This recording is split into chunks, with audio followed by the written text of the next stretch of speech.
الله السلام عليكم ورحمة الله وبركاته كم جرتنا بليان كي نجاك أبدو جرتو الحمد لله كنو أرى لكم سنة سترجتان كريمة فولاغوس أداك أبدي سني لهذه جرا وبلتي تيتكاتو قافينا لهسه كريمة فولا هدو فيدمي كناتا ودابي ميكا تتفيدم تكسيف تأيو جراتنا فقودنا انجتة كنا في سياغرسي سوف إن شاء الله kunneen kaasirratti argitan kaas duratti fayyadamee dabarsee fi ka'ammatti fayyadamaa jiru keessa ka'ammatti fayyadamaa jiru agarsiisuudhaaf qabadhee dhufe inshallah.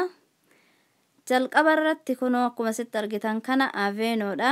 Aveenoon kun maashaallah as duratti fayyadamee ammatti fayyadamaan jiru dhaabee jira. Bareedaadha hedduu tokko naaf ta'e. Daily moisturizer warra fuula gogaa ta'ee fi yookaan ammoo fuulli isaa oilii yoo xiqqoo qibaatii waa irra bu'u yoo finniis itti ba'uuf illee ta'a bifa hedduudhaan jira. Lammaffaarratti ammoo kana seetaapiiliidha. Seetaapiiliin kunillee maashaallah wallahi akka malee jaaladhee bareedaadha. Looshinii harkaallee kunoo kireemiillee gosa adda addaatiin qaba. Hedduu tokko jaaladheen illee naa ta'ee jira asirratti fayyadamee innis gosa garagaraatiin jira. Sadaffaarratti kana nitroojinaa kana maashaallah innillee bareedaadha. Isa garuu guddaatti hin fayyadamne. Looshinii isaatitti ka fayyadamee looshinii fuula kiyyaaf guddaan ta'u yoo kireemiin ta'ini. Harkaa fi miila kiyya qofa fayyadameeti wayita isa fixe ofirraa jijjiiree gara piroodaaktii biraa deeme. Innillee akkasuma oil free illee qaba. Nama fuulli isaa gogaa ta'eefillee ka oilii qaba. Akka fuulli keenya hin goggoyne godhu nama fuulli isaa ammoo zayitii ta'eefillee akka fuula finniisii waan adda addaatti hin baane ka godhu bareedaa qaba. Inni biraa ammoo kana.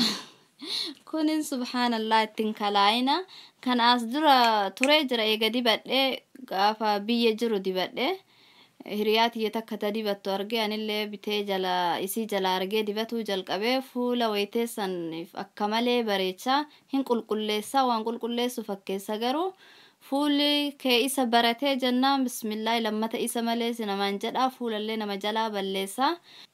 Kana faayidaa isaarra miidhaa isaatu caalaa yeroodhaaf bareedaa fakkaata malee boodara rakkoo isaatu baay'ata.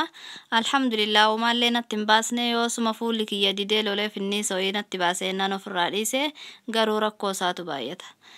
Inni afuraffaalleen kana afuraffamu meeqarra jira si'an niifa mallakkoof yoo gambeeku garuu niiviyaan kunillee niumaan jedhu bareedaadha.